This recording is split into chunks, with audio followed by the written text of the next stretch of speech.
Hey everyone, I'm Dr. Kelly Starrett. And I'm Juliette Starrett.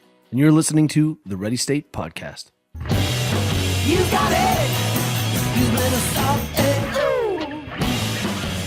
it. This episode of the Ready State Podcast is brought to you by Element.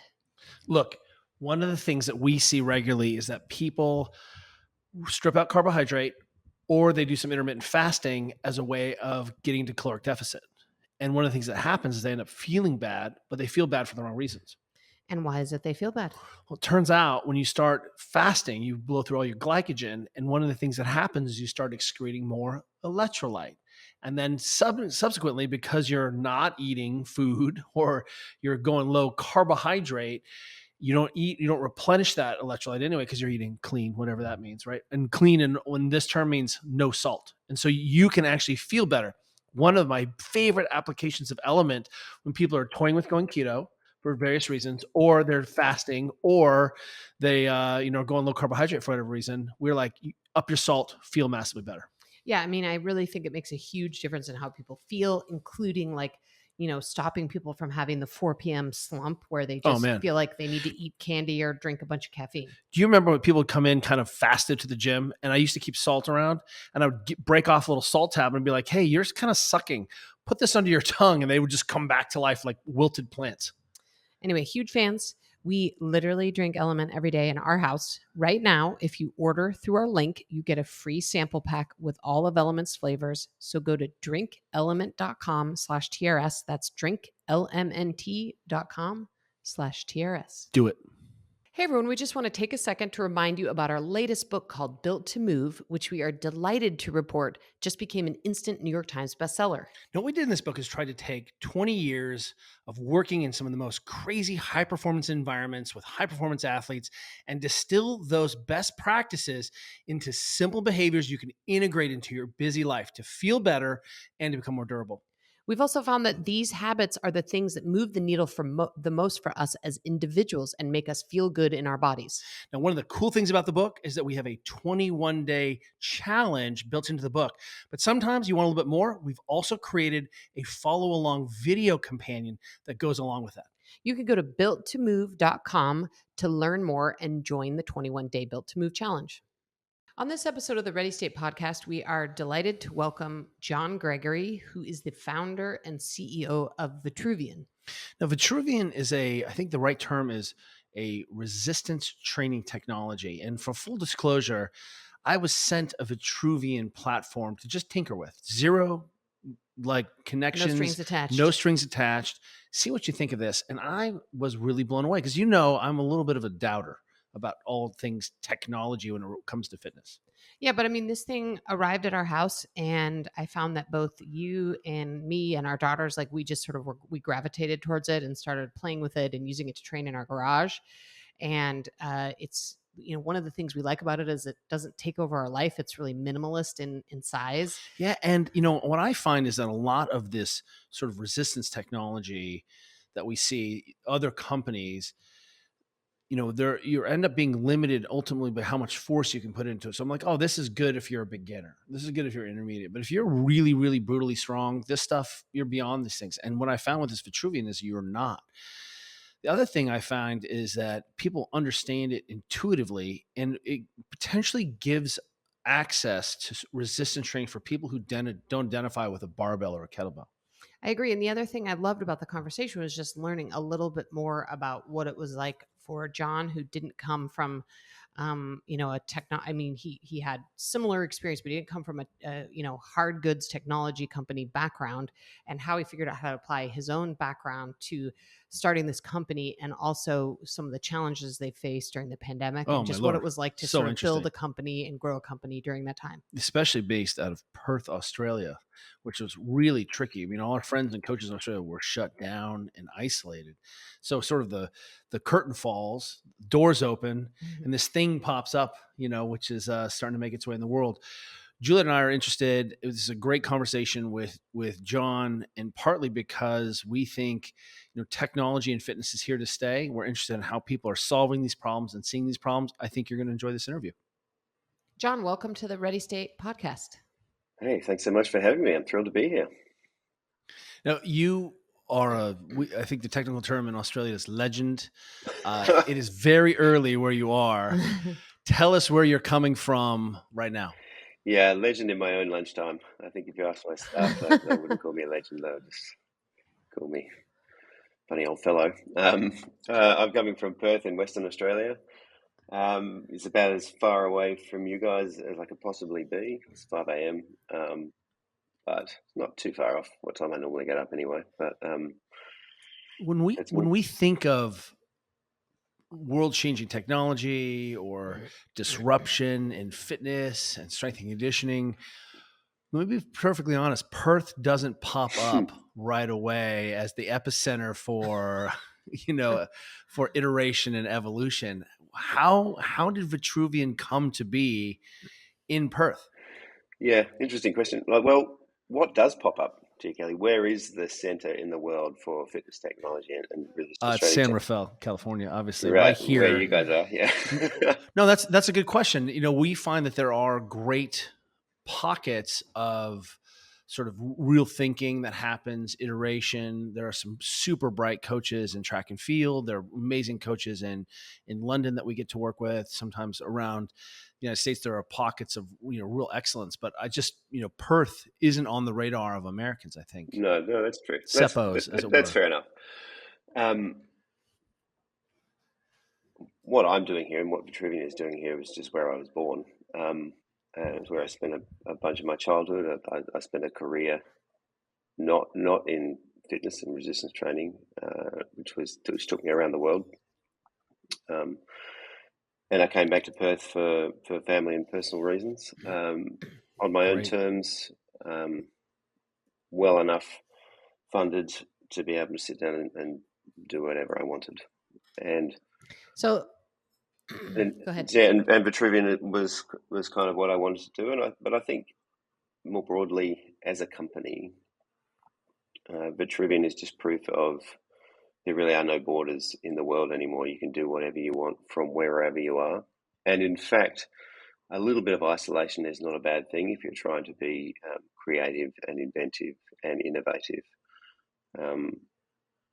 A melting pot can be a creative place where lots of minds are working on the same things. But in the same way, being separated and being isolated can let you think in new and creative ways. And I think if you look closely at Vitruvian, you will see some of that, some of the benefits of some of that. So I do want to talk a lot more about Vitruvian and actually just what it is for our listeners. But before we get to that, and you mentioned this briefly, you had a whole life and I think multiple careers before you started Vitruvian. So could you tell us a little bit more about that? I know you have a background in physics. I think you worked in finance of some kind. So, tell us a little bit about like the early Jon journey and how did you get into care about, want to work in connected strength training? Yeah, sure. So I have a degree in applied physics, which is my first love, I guess. I love science. I love fundamental sciences. I love investigating physical systems with data and with technology and data. But then I spent, as you said, a first career in quantitative finance of all things because I just graduated and needed a job, and ended up doing. So say we all. Yeah, and ended up working for brokerages and then banks and then a hedge fund and then starting my own high frequency trading company of all things, which was a fantastic thing to be doing through the late 2000s.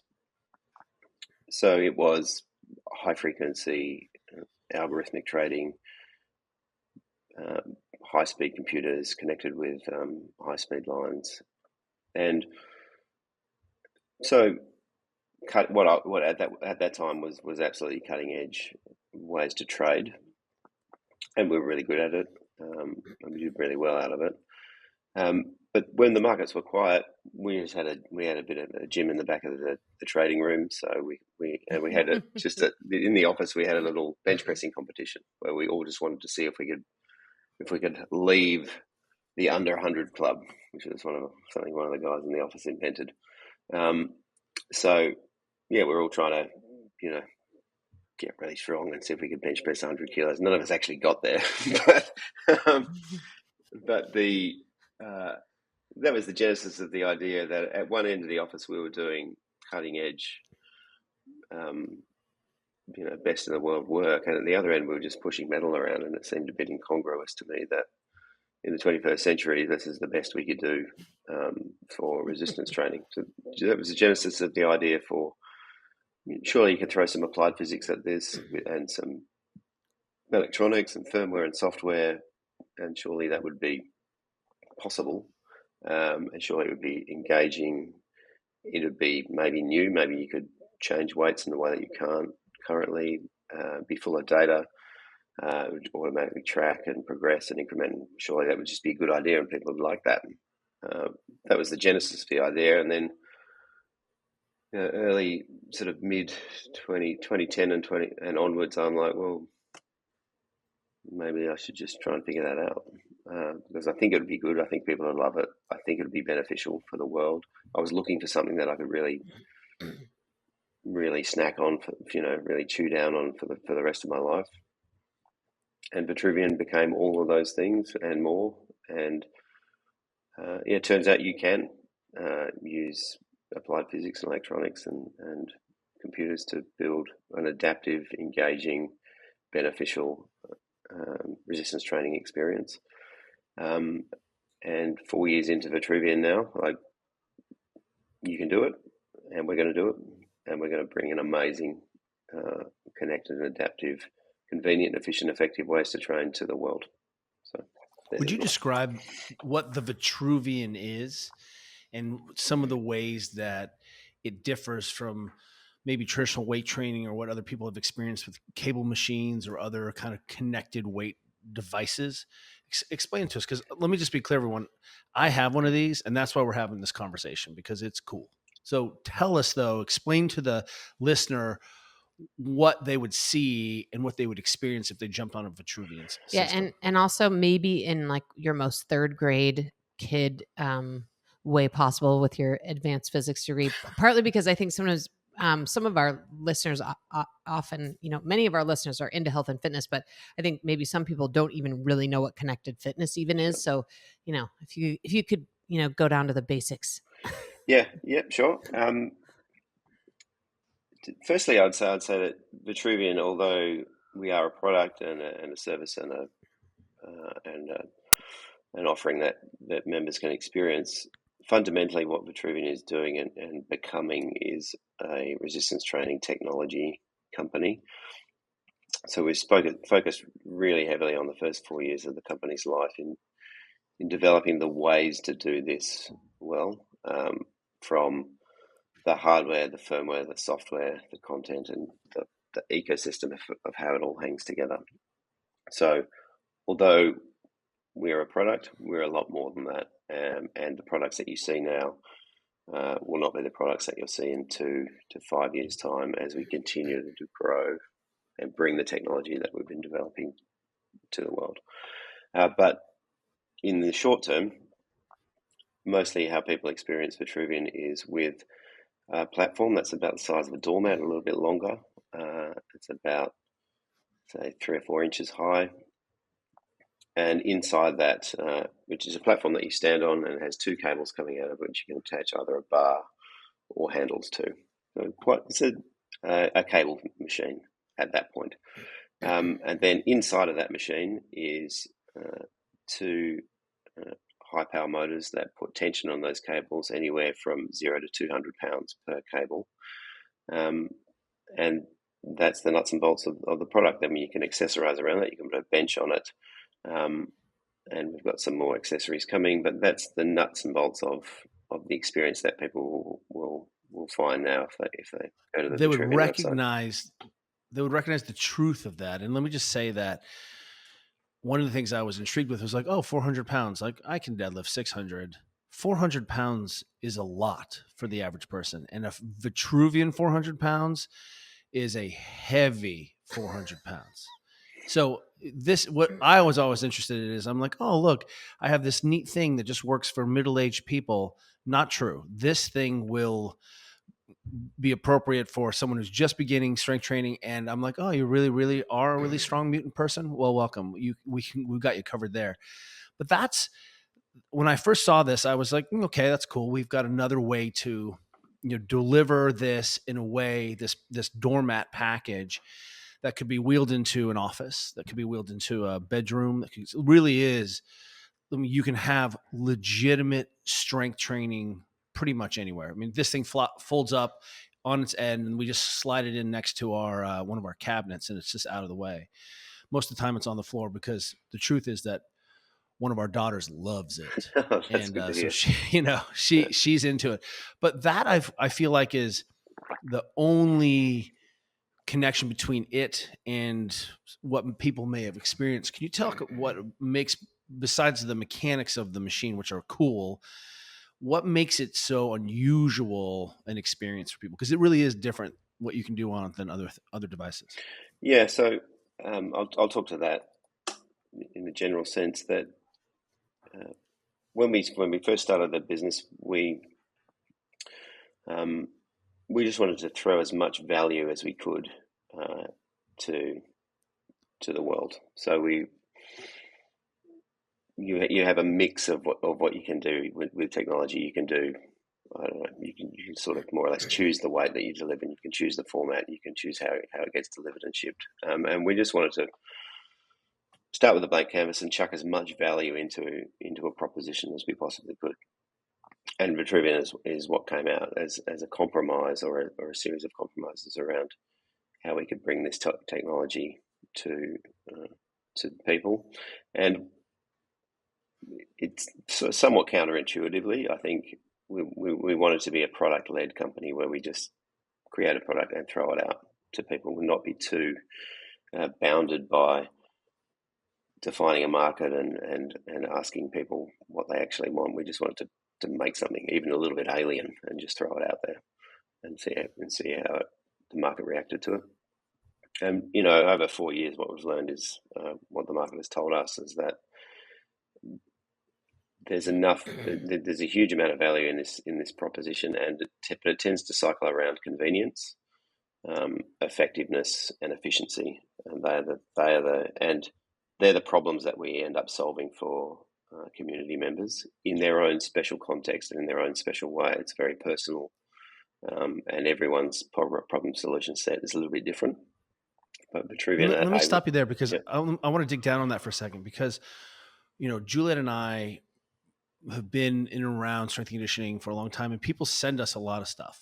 We get access to a lot of things. And the proposition that most people say is we've created an entire ecosystem, and we're going to have you come into our ecosystem, and you have to exist in our ecosystem. And you can't actually break free of the bound. So I'm like, well, what if we want to do some intervals with some bike in between? It's really difficult to sometimes utilize other people's technology. Or what if I'm a powerlifter? What if I identify as a bodybuilder? What if I'm a CrossFitter? And what we see is a lot of people, they're uncomfortable with creating an open-ended template in such a way that people can utilize, this as a tool any way they see fit. And I've already done a whole bunch of crazy off-label things on this thing where I'm like, I wonder if this can also do this. I wonder if I can, do some other things with it. I appreciate that sort of idea has gone in there, that you've created an opportunity for people to integrate this into the things that they like to do. Has that continued? Are people getting the difference? Because, if you don't know that you can use this thing any way that you want, you sometimes miss the utility. Yeah, absolutely. One of our mantras internally is that we don't want to tell people how to train. We would just want to give them the technology to enable them to train in the most convenient, effective, and efficient ways possible. So, for example, someone might just want to be doing powerlifting, squats, deadlifts, bench presses, but they've got little kids. They've got nowhere to put a rack. And Vitruvian can just let them do very, very heavy, effective sets in a setting where they're not going to hurt themselves or their family wandering around. And that's just one kind of use case where you can see that convenience, and effectiveness is solved for that particular user. We've got a lot of people, I'd probably include myself in that, is someone who's just inherently interested in how their body moves and how muscles work. And Vitruvian is a fun way to interrogate your own self, to try new things, to try different things. And again, we don't want to be saying to people how you should train. We all know that doing any form of resistance training is 100% better than doing none. And the most efficient method of training is the one that you're going to be able to do again and again and again, and something that you enjoy and something that you want to do. So that's different for different people, and we're not. And if we are aspiring to be a fitness resistance training technology company, we can't be too prescriptive about how you do that. We just want to give you the tools to do it and let you solve for your own motivation and your own interests. And so far we're doing that, and that's we have CrossFitters, we have bodybuilders, we have powerlifters, we have complete novices who just and we've got early adopters and technologists who just like doing things differently and new. So it's a very mixed bag. It's part of what makes the company and product and community so interesting. So I know there's an AI component to this, and I was hoping you could talk a little bit about that, partly because it seems like all we all talk about now is AI everything because of ChatGPT and, all the interesting stuff with the Bing search engine. And there's just a lot going on in the AI universe. And I know there's something about the Vitruvian that incorporates AI, but can you talk a little bit about what that means and what it means in this particular context, and how do you even do that? Like, where do you even start? Yeah. It's I'll try not to go off piste here, because it's something that I find very interesting and something that I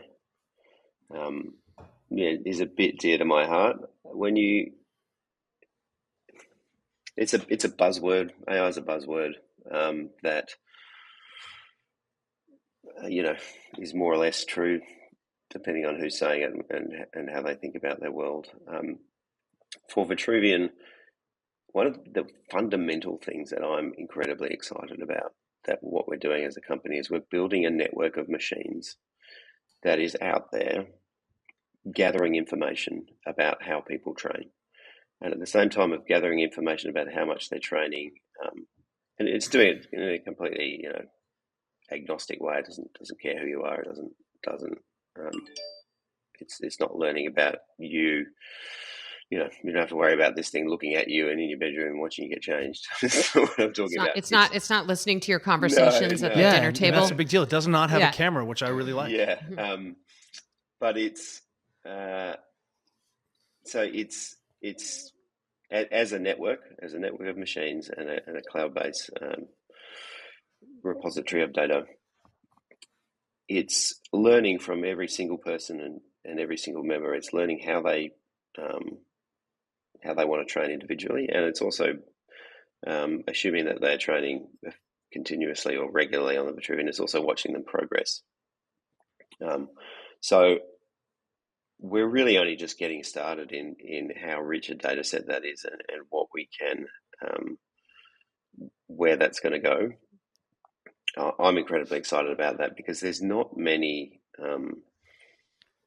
fields or not many fields of endeavor where you are building a physically sensing network of machines that are physically sensing and then physically distributing the results of that sensing.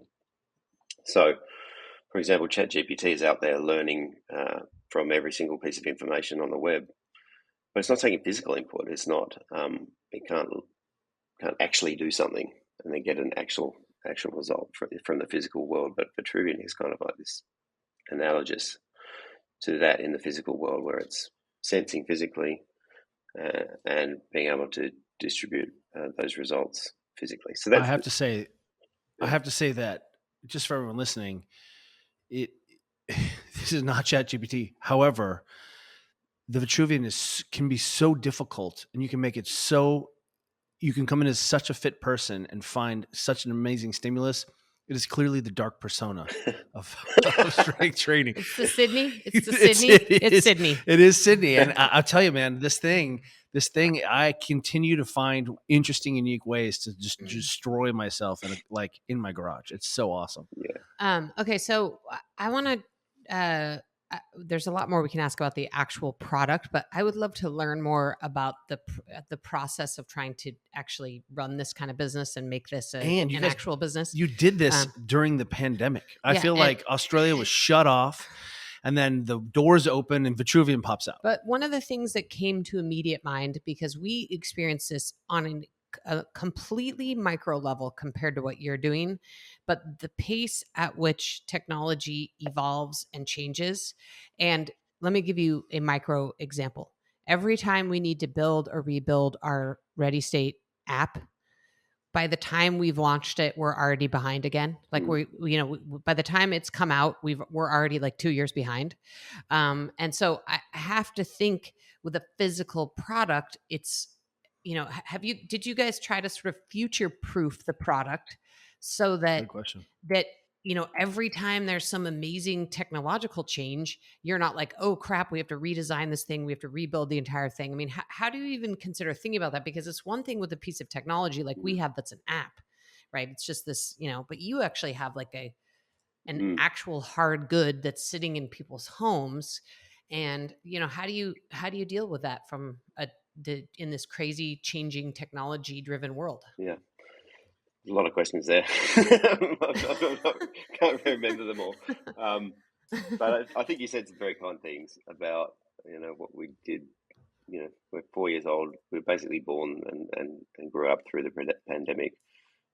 It nearly killed us at multiple times. I don't know how we got through as a company. And it's obviously, I'm just a small part of this team. We got through willpower and just someday the world needs to give the people that work at Vitruvian a medal, because it was difficult, and we're still suffering from it a little bit now. But to your question around like how you do hardware technology, I think in hindsight,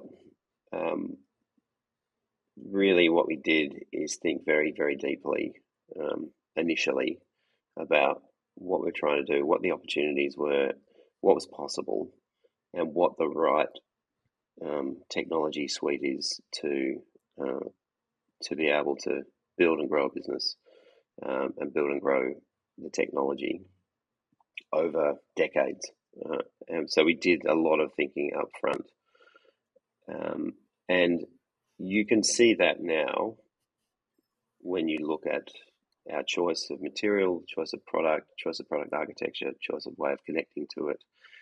If you look closely, you'll see a lot of thought has gone into building not just a way to do it, but the fundamental way to bring technology to the world in this context. So I think, in short, the answer is you're right. When you go into hardware, it's a longer development cycle, and it's kind of riskier because you have to invest in tens of millions of dollars, really, at the end of the day to do it. So you got to be pretty sure. But we did the work in the early years of thinking really, really deeply about what is the fundamental technology solution here that is going to unlock and bring technology to the world. I think we did a pretty good job of that, and it's one of the things I'm most proud of about the company is I believe we've made a lot of right decisions very early on about the format, and we're enjoying the benefits of that now, and we will continue to in the future. One of the things that I love about the Vitruvian is that I can take it outside with an extension cord. I can have it in my garage. It's a stinger. With a stinger, I can Shout take out, it. Mike. I literally can put it in my car and take it somewhere. Like, it really is.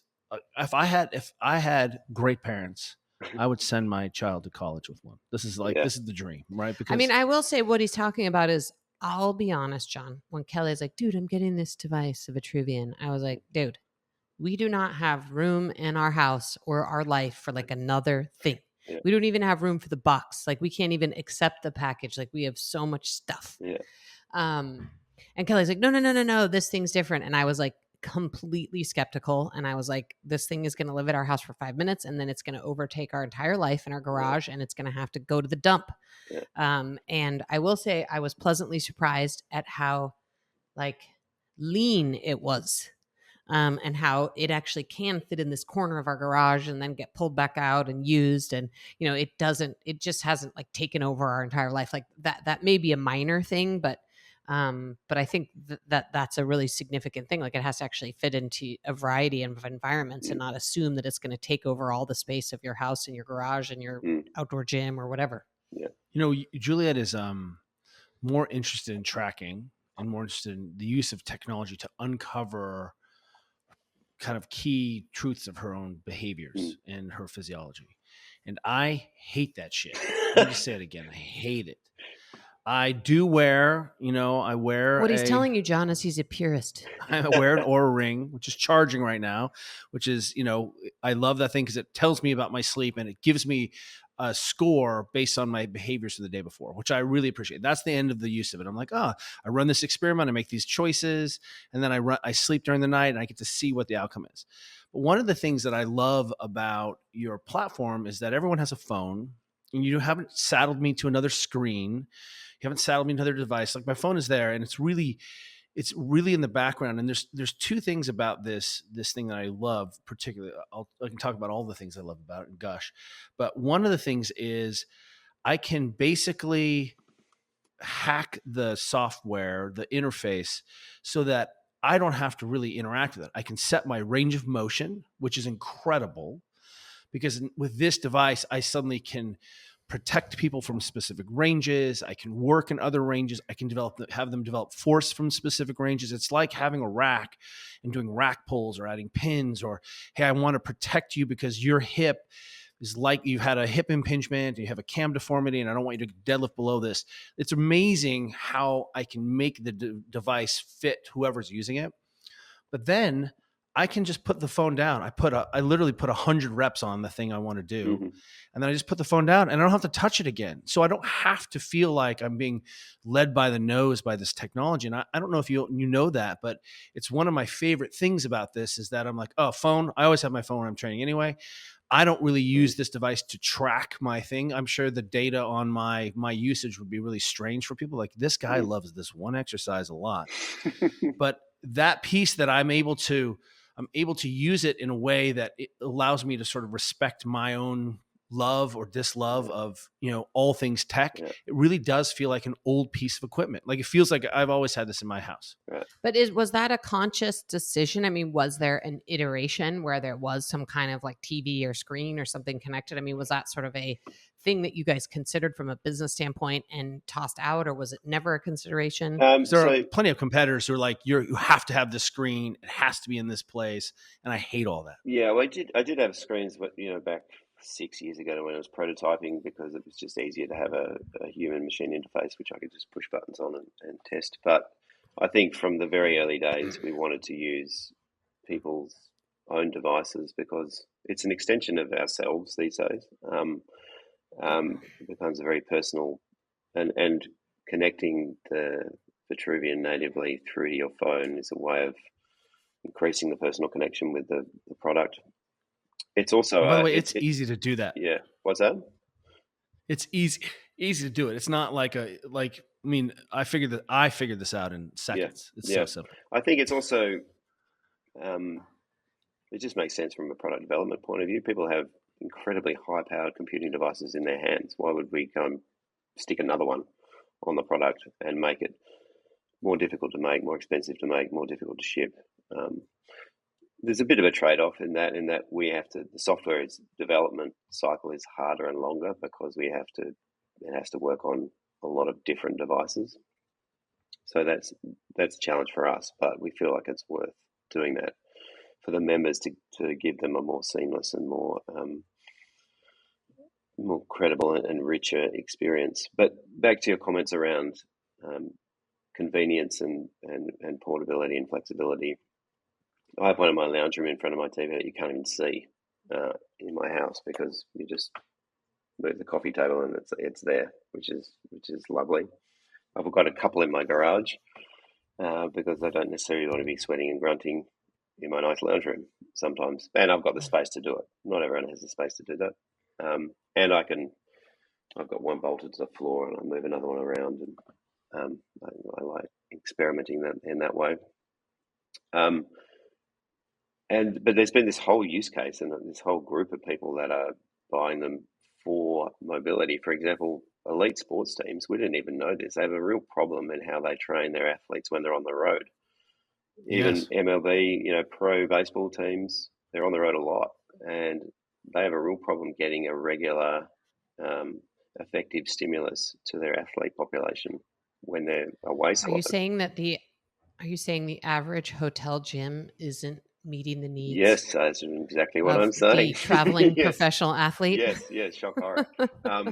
So yeah, we've got we've got a bunch of pro teams in the US now flying with Vitruvians and sticking them in boxes and flying them on their jets around the world, around the nation, to get to help them in this drink, because they just can't stick a rack and 500 pounds of plates in the jet. We got Don't want to. Not Yeah. You can. You just don't want to, and it's never going to happen. Yeah. So we're solving convenience in that particular, not a very attractive use case from a business point of view, but very attractive from a credibility and interest point of view. There are tens of teams out there. It's great. It's really great. But we've also got guys so- in guys traveling around Europe in vans who want to still do heavy squats and deadlifts and bench presses wherever they are on their year-long Van sojourn. life. Yeah, no, Van this life. is everyone. We had some friend, Matt Chan, and his partner had built a truck, and they built this tray, and they pulled out the tray and had barbells and kettlebells and dumbbells, and the truck ended up weighing like 1 billion pounds because they were It traveling. was. I mean, their setup was pretty cool. It was like enviable, but Cherie yeah. and Matt, I'm shouting you out right now. Yeah, it was really cool. But I saw this, and that was one of the first things I thought. I was like, "Oh, this is traveling with us." Van life. We've had people doing 200 pound, 300 pound deadlifts at 30,000 feet in the air, plugging them in their jets, in their private jets, and working out. We've got them on luxury yachts around the world. So these are kind of interesting. Again, adding tens of use cases. Yeah, it's so great. Yeah, you can't build a business around those use cases, but it's fun to see people. It's fun to build a bucket of value that lets people find. However you want to use it. So obviously there was the pandemic, so maybe I'll answer my own question before I asked it. But obviously you ran businesses. You were like a heavy duty finance guy, physics background.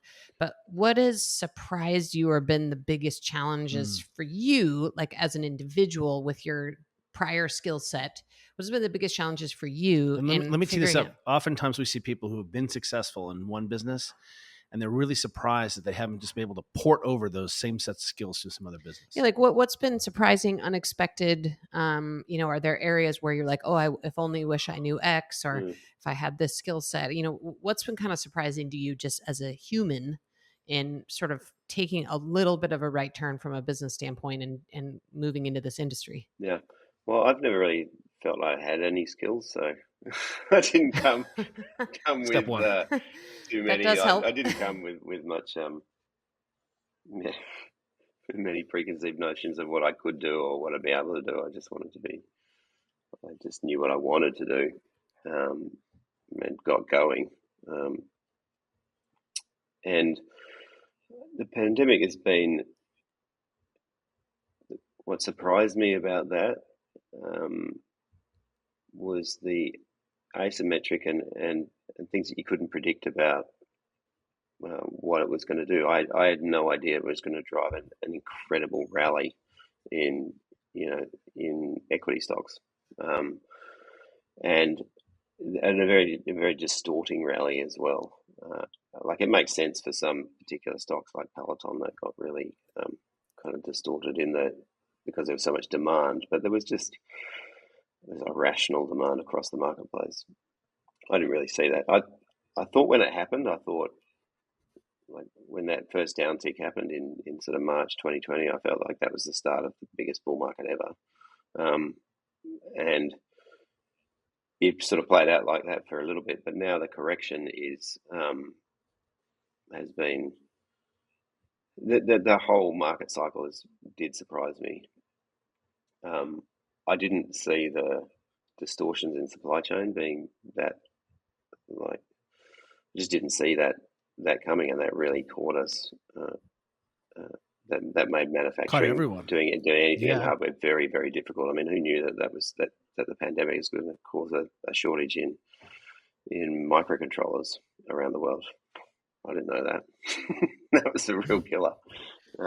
We never, I mean, I don't think we ever thought we would talk so much about the supply chain. I don't actually think I ever said the phrase supply chain until the pandemic. And then the amount, we actually were just buying a chair from this cool organization that imports furniture from like Denmark and Sweden. Old furniture. And the guy was like, oh yeah, before the pandemic, I would get these containers and they were like $3,000, and now a single container is $25,000. But I mean, this is just like a random interaction I'm having on a Saturday afternoon at a chair store. So yeah, I mean, the supply chain thing has permeated everything, including our conversations. Yeah, As you're saying that people are some markets are correcting, especially in just sort of we saw a glut of technologies and businesses that thought that we would just be at home, stuck in our homes forever. And they went too hard in the paint or too big in the paint.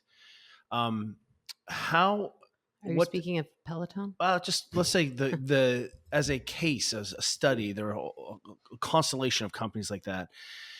Was it daunting to say, okay, we're seeing what's happening and now we're ready to go? Or do you just have such faith in the differential sort of value proposition of Vitruvian that you just go ahead and march on?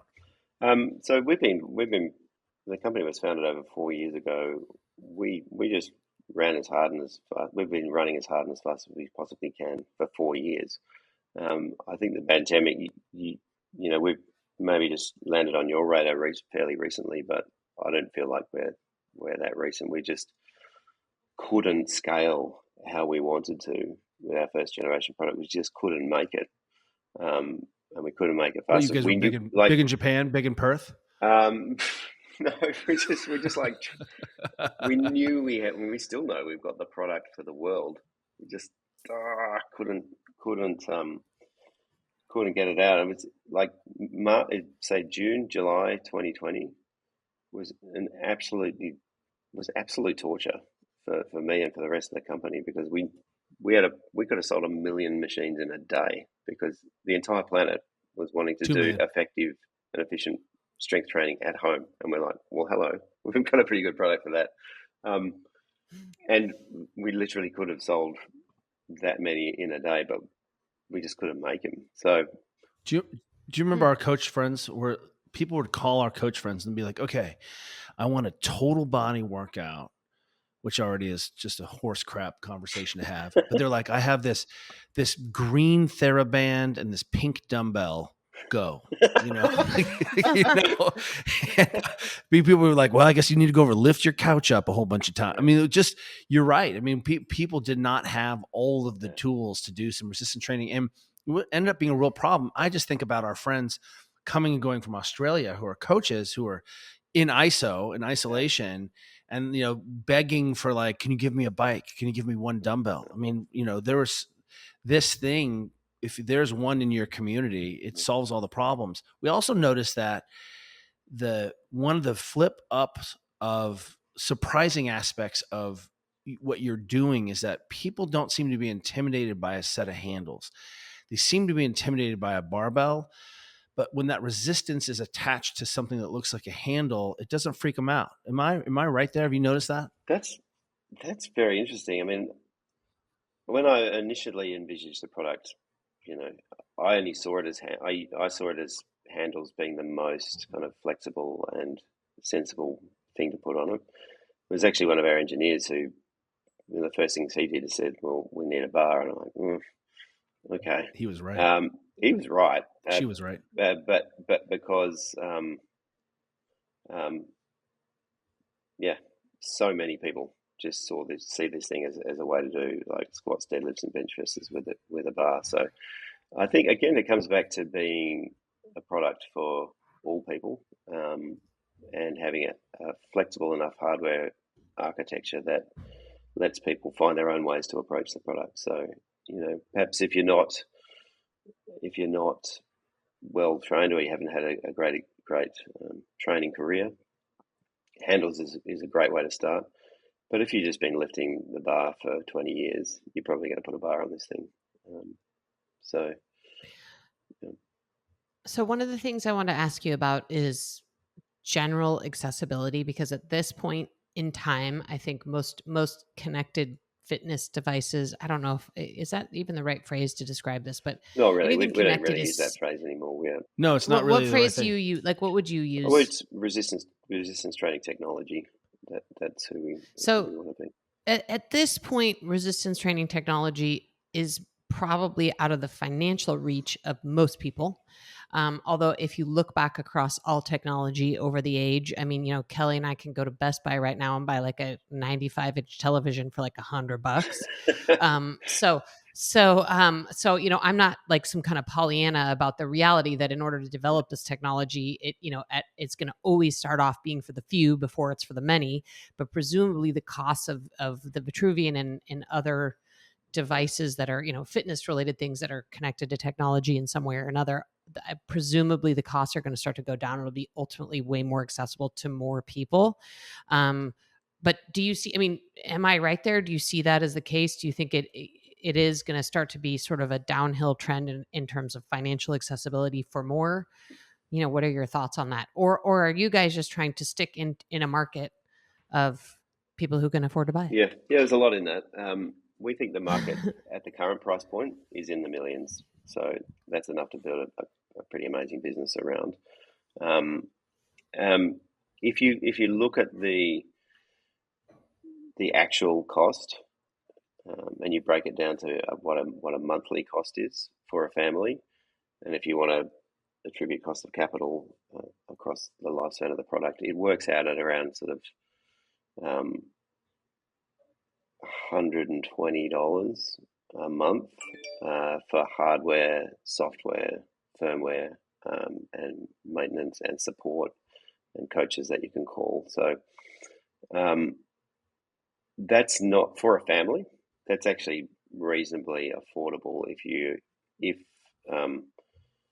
husband and wife both are going to like an F45 or something like that. You'll be spending $500 a month. So we have a product and service offering that actually comes in way under what a lot of families are currently spending for to get their resistance training. Now, we don't do it all, but if you take that view, it actually comes in really, really very cost effectively.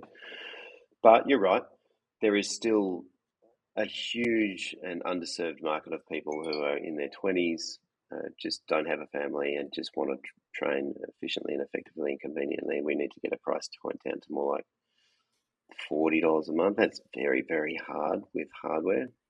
And right. we're never going to compromise on the effectiveness of the hardware to do that. But the way you get there is through a product roadmap that is continually growing and iterating, and by building a business that really gets into scale, because with economies of scale, prices come down as well.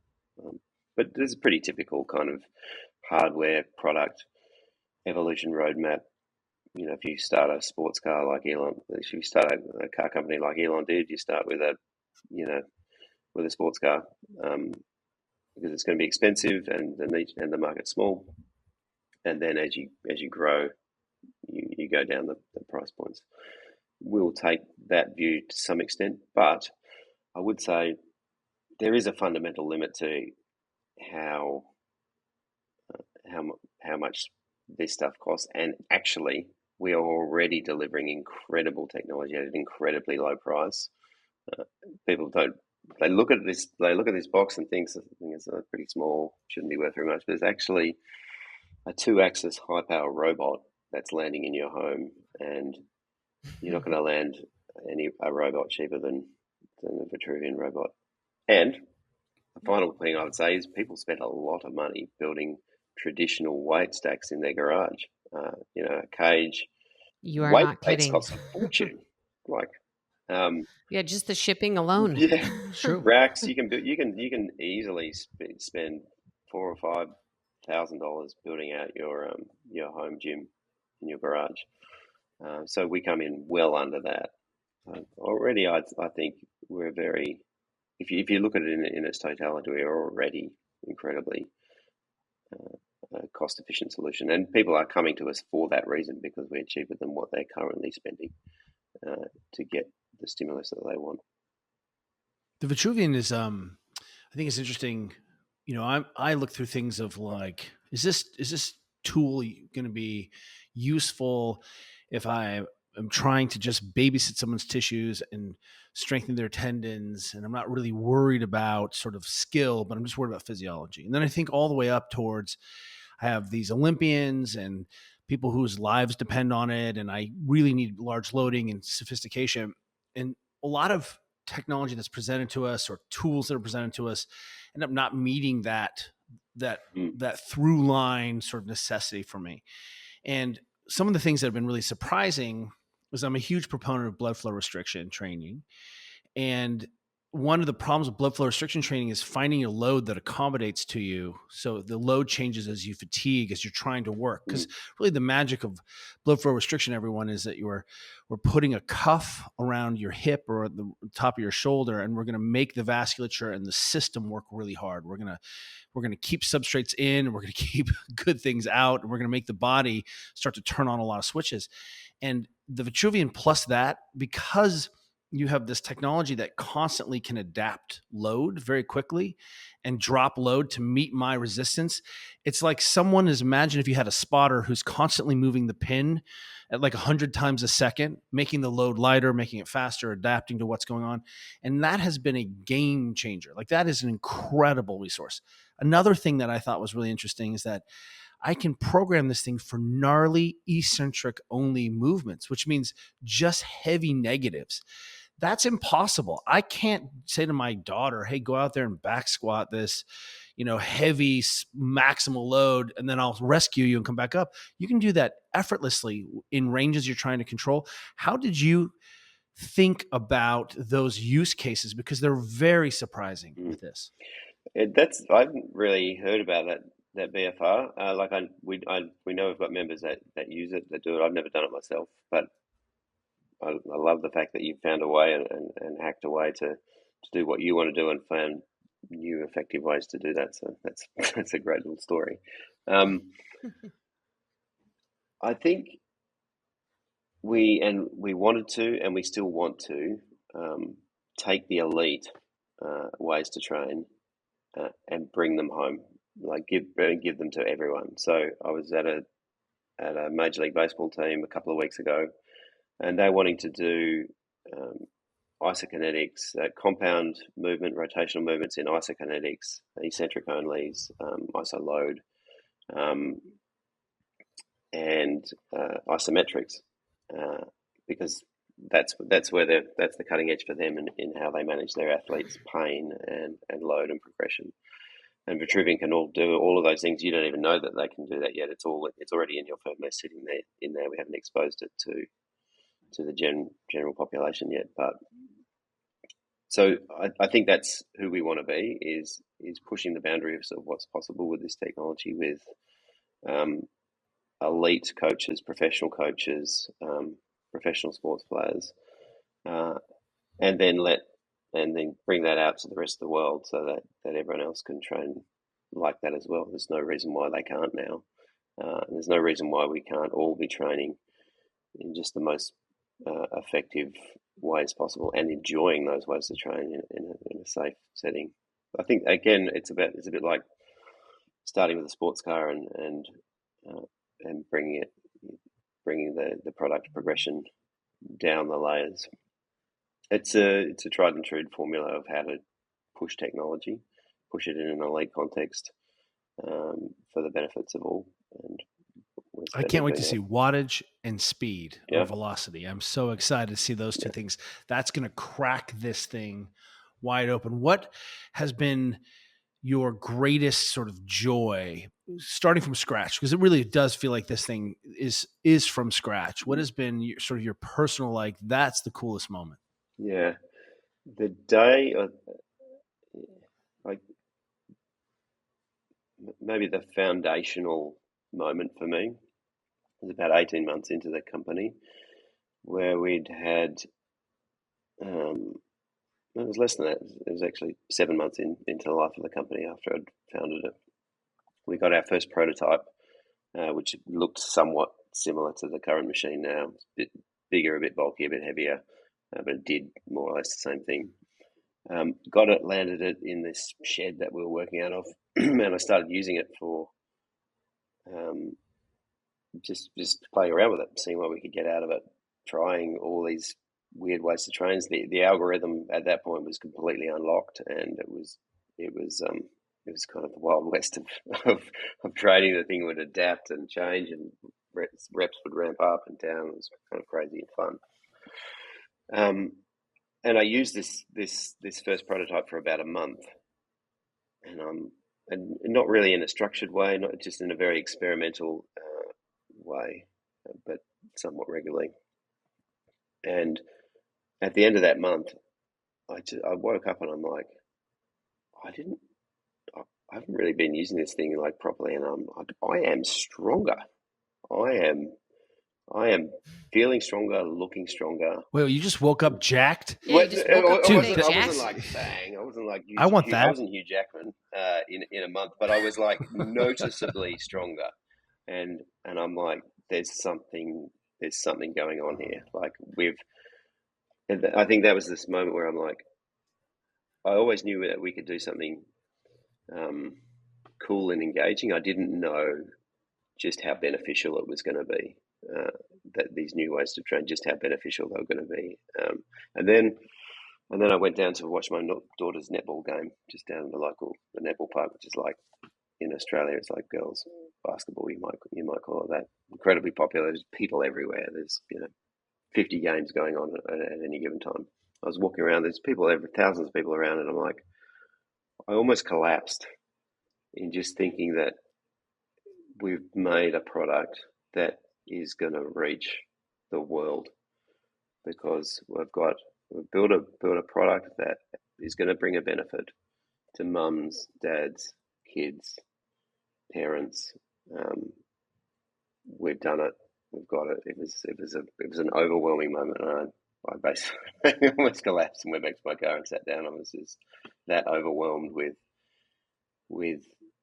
the potential of the product and how we're going to be able to reach so many people with efficient, effective, and convenient ways to train, and we're going to change their lives and make them live better, healthier, happier, stronger lives. So that was in the garage. In a way, 7 months in, the founding kind of experience of the company and the guiding light for me of what we do for the rest of our journey at Vitruvian is reaching people and bringing them a benefit. Were you surprised That's that a really cool Vitruvian story. was Vitruvian was available as a name? It's kind of not, to be perfectly honest. Like, it's not trademarkable because it's sort of a semi-generic name, and we actually have naming discussions in the company quite regularly about whether we should change the name or not, because it's a significant name that's difficult to pronounce. Not many people know what it refers to. You guys obviously do. It refers to Leonardo da Vinci's drawing of the man in the square and the circle, which is again another for me guiding light, I think, which is trying to explain that we're appealing to something more than just, we're looking for elegance, we're looking for beauty, we're looking not physical beauty, we're looking for a beautiful business and a beautiful product and service offering that is elegant, and so a bit rambly at 6 a.m. in the morning, but No, you're good. You're landing the plane. Just thinking about your cool story about your daughter's basketball game, I do feel like Netball. we went through an era of fitness where cardio was king. I think CrossFit did a lot to sort of changed people's ideas of resistance training and got a lot more sort of everyday people weightlifting. But I feel like the pandemic, to me, showed that we're still kind of stuck on like cardio is king mentality. And I will say I'm starting to see more and more people ask about and wonder about and realize that they should be doing some kind of resistance training. Are you seeing the same thing? Like, do you feel like sort of people are, Absolutely. realizing it's got to be both? Absolutely. I think the ties, like probably still in majority, like on this call, and probably most of the listeners here understand that resistance training is the one thing you should be doing before anything else for your general health and well-being, in some form. CrossFit, by the way, I mean, what an amazing organisation and what an amazing thing that CrossFit has done for the world. Inventing your own sport, I mean, brilliant idea. Yeah, that's pretty radical, right? Yeah. The Vitruvian Games. Yeah. You know, we've got CrossFit as a user product, and we'd love to be integrating more deeply with that community in the coming years. But I think probably still in the general population, when people think I've got to get fit, they generally still think of cardio. But yes, I think it is really changing, where there's so much more interest in strength training now, functional training. It's really current, which is great news for the world, really, because it's just good. So yes, I guess we sense that change. Yeah, I agree. I sense that as well, just in my own community too. So it's cool, and you guys are obviously N of two. It's science. Before we let you go, tell us what you're looking forward to. What are you looking forward to, professionally or personally, or whatever? Oh, so much. I have a great life. I have a wonderful life.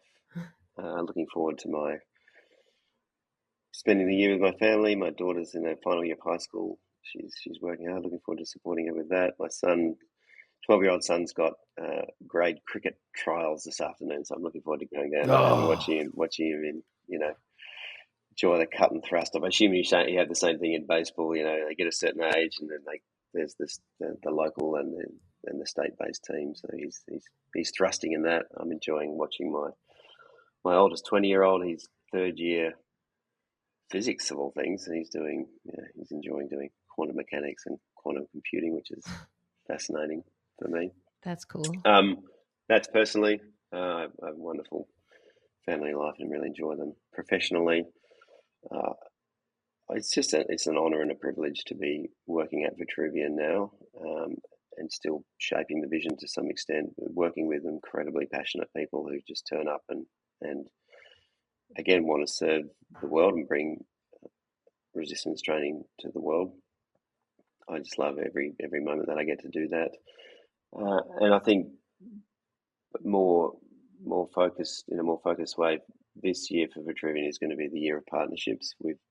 Our first 4 years has been very much focusing on getting their technology to market, understanding what people's problems are and how we can solve them.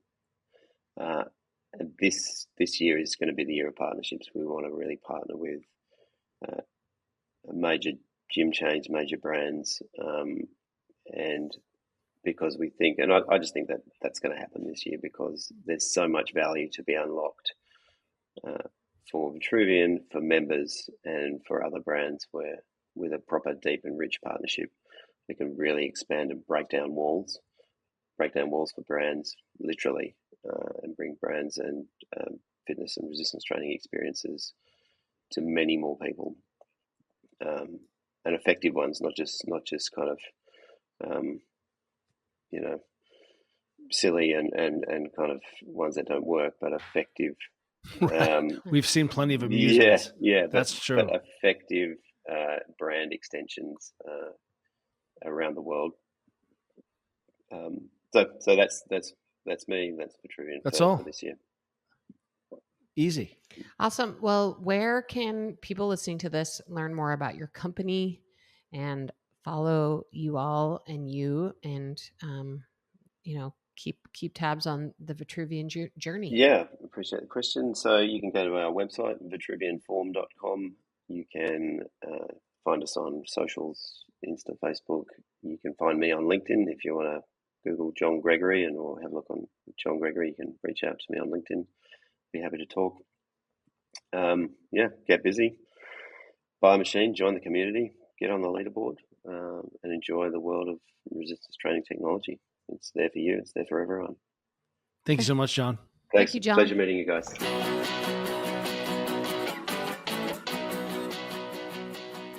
Thank you for listening to the Ready State Podcast. If you like what you're hearing, check out all our episodes here or at thereadystate.com. And be sure to subscribe and leave a review on iTunes to help others find our show. Check us out and follow us on Facebook, Instagram, and Twitter at The Ready State. Until next time, cheers, everyone. You got it.